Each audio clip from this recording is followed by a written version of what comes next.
À cause de l'augmentation de la température observée dans le Grand Nord, le pergélisol est en train de fondre. Or, ce pergélisol est un gigantesque réservoir de méthane. Le pergélisol, ce sol gelé en permanence, couvre des millions de kilomètres carrés, du Canada, en passant par l'Alaska, la Sibérie et la Scandinavie, jusqu'au Groenland. Depuis la dernière glaciation, il y a 11 000 ans, de vastes tourbières ont gelé, formant le pergélisol d'aujourd'hui.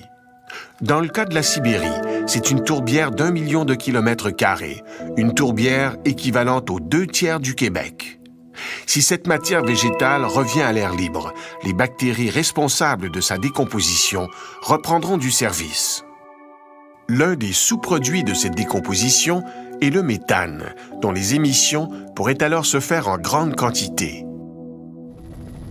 Pendant l'hiver, on constate même la présence de ce méthane dans la glace à la surface des lacs. Comment? Tout simplement parce que les scientifiques sont capables d'y mettre le feu. Mais une autre donnée vient compléter ce portrait inquiétant. Il y a aussi une quantité colossale de méthane dans la mer. La présence de ce méthane s'explique par le fait qu'autrefois, la région arctique était peuplée d'immenses forêts. Ces forêts se sont ensuite recouvertes d'eau, puis elles se sont fossilisées.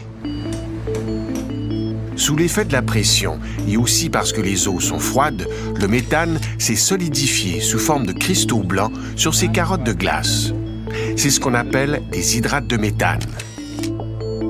Les quantités d'hydrates de méthane stockées sur les fonds marins dépasseraient en importance la totalité des réserves mondiales connues de charbon, le combustible le plus abondant sur la planète. Mais l'eau dans l'Arctique commence à se réchauffer et le pergélisol marin à ramollir. Ce modèle réduit illustre ce qui se passe quand les cristaux fondent. Le méthane reprend son état gazeux et remonte vers la surface. Le phénomène se produit à grande échelle partout dans l'Arctique. Ce sont les Suédois qui ont fait cette remarquable découverte dans la mer de Laptev, à l'est de la Sibérie. Les bulles de méthane remontent la colonne d'eau et viennent éclater à la surface.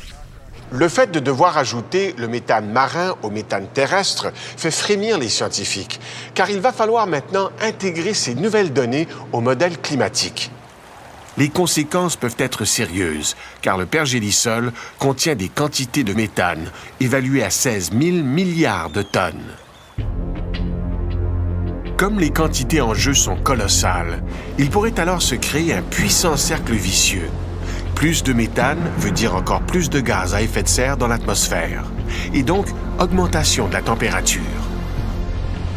Résultat, une pression accrue sur un climat déjà bouleversé. La bombe méthane est bel et bien amorcée.